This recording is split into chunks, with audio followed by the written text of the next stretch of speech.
Ini adalah bab kedua biologi di kelas 12 IPA ya. Jadi materinya agak padat nih. Nanti kalau kalian masih agak bingung-bingung bisa putar ulang lagi videonya ya. Dengarkan lagi, diulang-ulang penjelasan dari kakak sampai kalian nanti paham. Oke? Metabolisme ini nanti materinya akan banyak sekali reaksi-reaksi kimia. Jadi agak biokimia dia ya.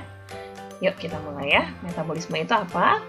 Apakah pengertiannya? Metabolisme adalah semua reaksi kimia yang terjadi di dalam tubuh makhluk hidup. Jadi dalam tubuh makhluk hidup, termasuk kita manusia ya, itu ada banyak sekali reaksi-reaksi kimia yang terjadi di dalam sel ya.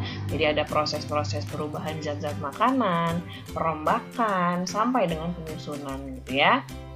Nah, berkaitan dengan itu, kita bagi metabolisme menjadi dua, yaitu katabolisme dan anabolisme. Bedanya, kalau katabolisme itu adalah reaksi pemecahan dari yang tadinya zat-zatnya kompleks dipecah-pecah menjadi yang lebih sederhana lagi. Contohnya adalah respirasi aerob. Respirasi itu ya contohnya pernapasan ya. Yang kita ambil kan kalau kita bernafas itu adalah oksigen. Oksigen itu buat apa sih? Oksigen itu adalah bahan yang kita butuhkan untuk memecah glukosa. Glukosanya didapat dari mana? Dari sistem pencernaan yang sudah mencerna karbohidrat menjadi glukosa. Glukosanya kemudian diserap oleh usus halus ya, dibawa oleh darah ke sel-sel, dibawa oleh darah ke seluruh tubuh, ke sel-sel. Nanti di sel akan terjadi pemecahan glukosa tersebut dengan bantuan oksigen. Nah, itu yang kita akan bahas tuntas ya. Kemudian ada respirasi aerob yang pakai oksigen, ada juga proses respirasi anaerob yang tidak pakai oksigen. Nama lainnya adalah fermentasi. Ada banyak sekali jenis fermentasi. Nanti yang akan kita bahas adalah fermentasi alkohol dan fermentasi asam laktat ya. Kemudian jenis keduanya, selain ada reaksi pemecahan dalam tubuh kita, juga ada reaksi pembentukan. Nah, kalau reaksi pembentukan itu biasanya dilakukan oleh tumbuhan atau bakteri-bakteri ya. Proses sintesis atau asimilasi itu berarti pembentukan zat-zat yang tadinya sederhana disintesis menjadi lebih kompleks. Contohnya pada tumbuhan itu fotosintesis ya, pembentukan makanan atau glukosa dengan bantuan cahaya matahari.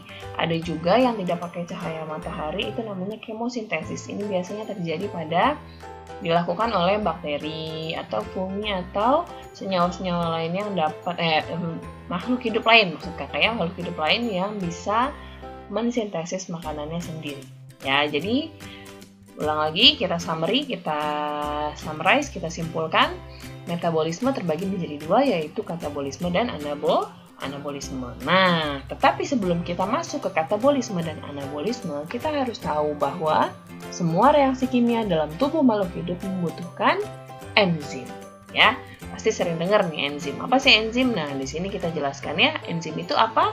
Enzim itu adalah senyawa atau zat kimia dalam tubuh makhluk hidup yang dibutuhkan untuk mempercepat jalannya reaksi, sehingga biasa disebut sebagai biokatalisator ya. Katalis artinya mempercepat, bio makhluk hidup. Jadi biokatalisator itu adalah zat-zat atau senyawa dalam tubuh makhluk hidup yang berfungsi untuk mempercepat jalannya reaksi ya.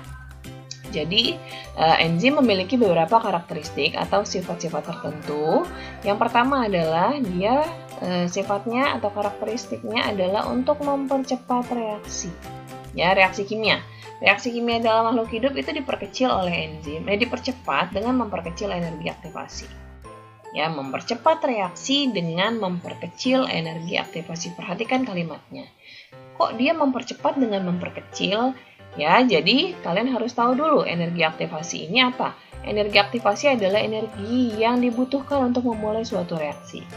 Ya, kalian ingat-ingat bahwa dalam melakukan apapun pasti energi di awal itu yang paling sulit, yang paling besar. Contoh, misalkan kalian lagi dorong mobil.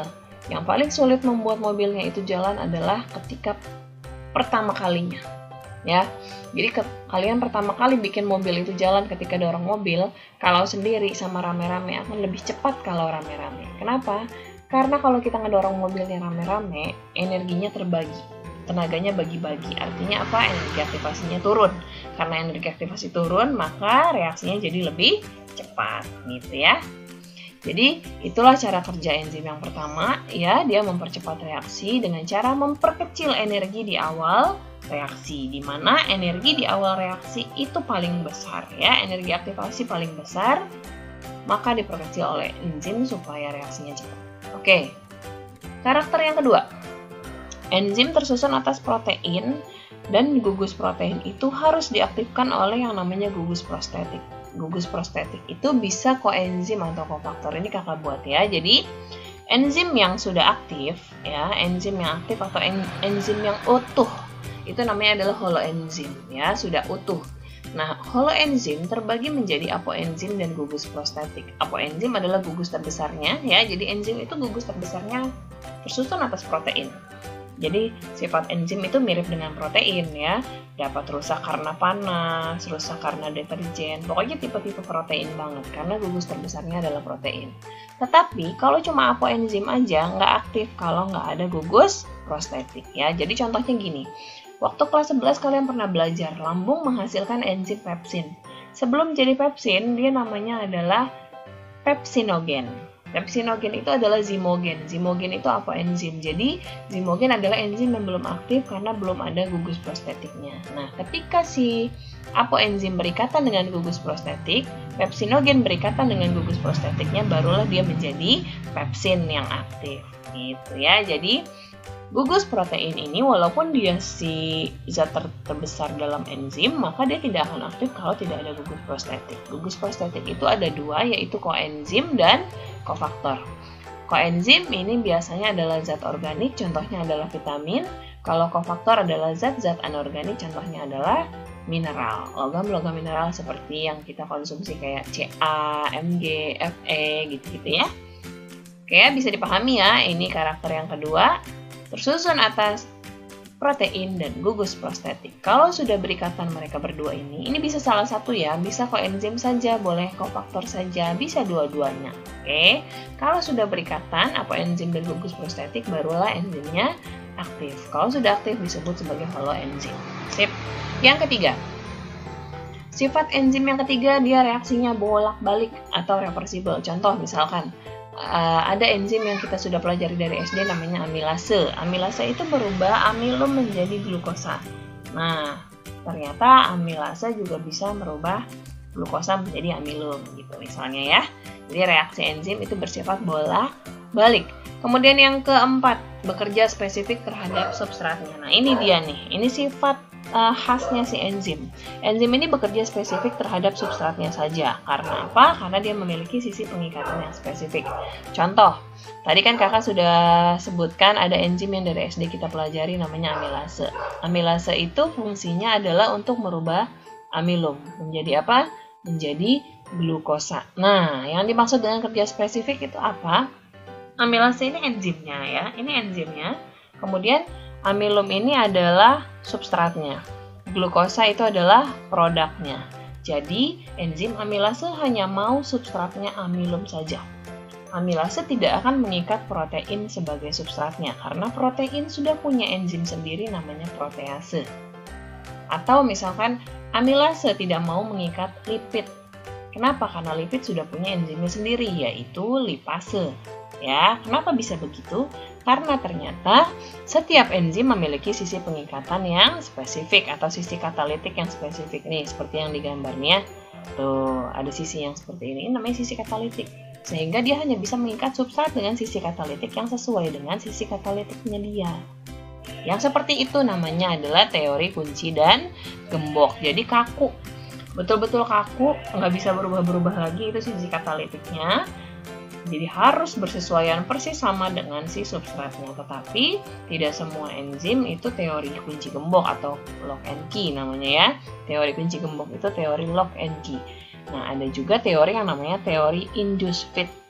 Ya, teori induced fit itu nama lainnya bahasa Indonesianya adalah teori kecocokan induksi. Jadi katanya si enzim juga bisa lentur nih. Kayak gini misalkan ya, ini ilustrasi aja ya. Jadi misalkan enzimnya punya sisi katalitik yang seperti ini. Ya, kalau dia mulutnya sempit seperti ini kan berarti kan dia harus lentur ya. Supaya substratnya bisa masuk kan dia harus melenturkan sisi katalitiknya agar dia bisa berikatan dengan sempurna ya. Jadi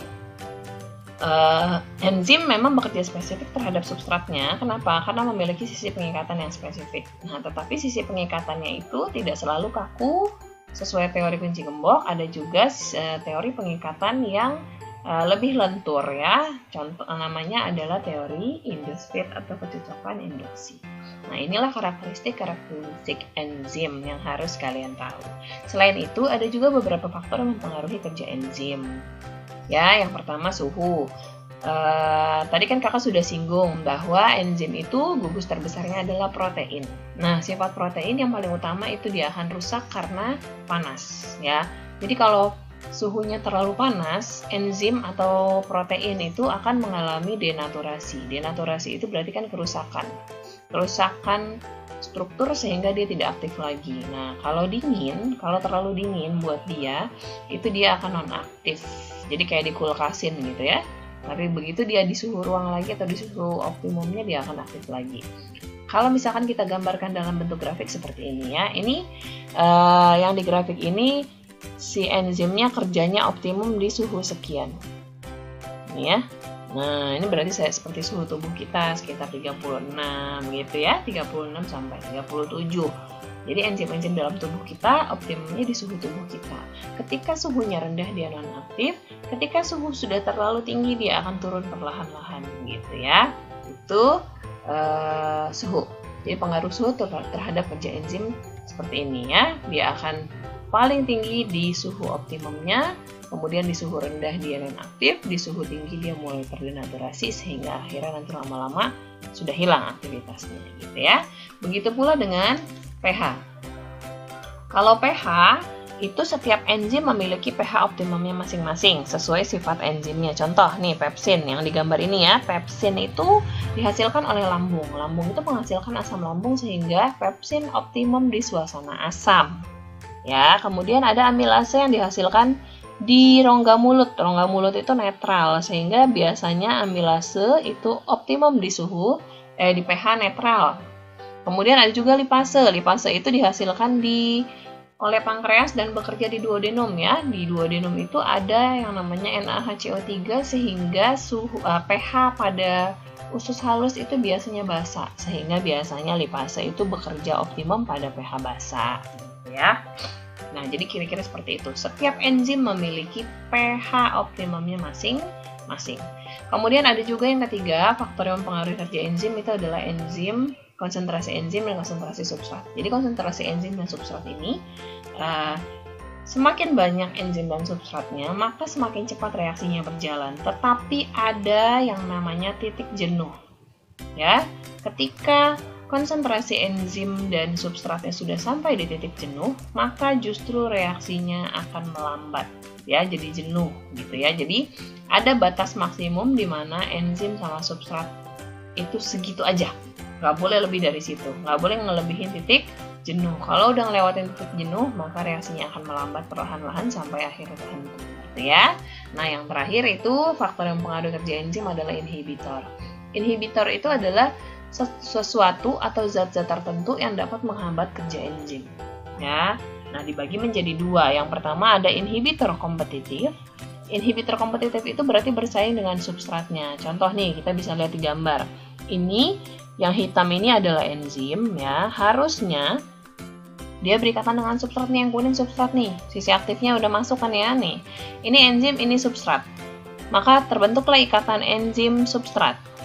Sehingga akhirnya mereka menghasilkan produk. Ini produknya yang oranye sama yang merah. Enzimnya tidak berubah ya. Jadi si enzim ini mempercepat jalannya reaksi tanpa ikut bereaksi. Jadi dari awal sampai akhir reaksi enzim itu tetap sama strukturnya. Jadi ini tadi enzim berikatan dengan substrat menghasilkan enzim dan produk. Gitu ya. Itu kalau normalnya. Nah, kemudian ada nih yang hijau ini. Ini adalah inhibitor. Dia menipu. Lihat, sisi aktifnya mirip dengan sisi aktif si substrat, ya kan?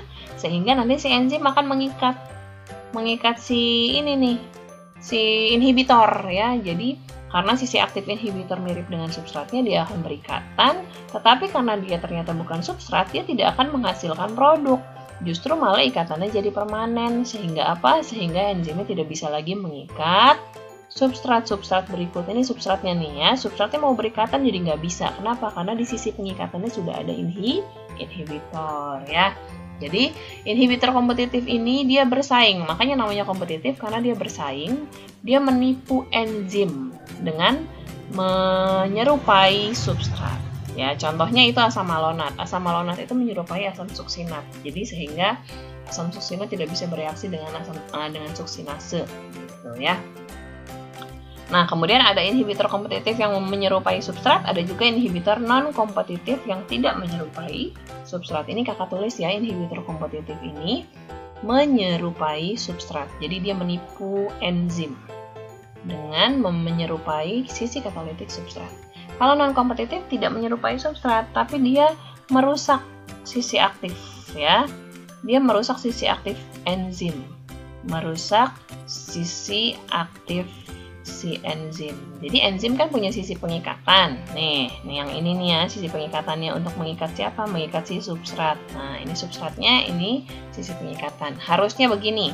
Enzim berikatan dengan substrat menghasilkan ini, produk ya. Nah, kalau dia inhibitor non-kompetitif, ini dia inhibitornya, ini yang biru ya. Dia akan masuk melalui sisi yang lain, tetapi karena masuknya si inhibitor, dia akan merusak sisi aktif atau merubah sisi aktif enzim. Yang tadinya sisi aktifnya tajam nih ya, ini ilustrasi ya. Tadinya tajam karena ada inhibitor yang mendorong dari sisi lain, sehingga sisi aktif yang harusnya bisa mengikat substrat jadi berubah. Kalau sisi aktifnya berubah, maka dia tidak bisa lagi berikatan dengan substrat gitu ya. Jadi ini bedanya. Jadi kita simpulkan faktor yang mempengaruhi kerja enzim ada 4, suhu, pH, konsentrasi enzim dan substrat, serta satu lagi adalah inhibitor.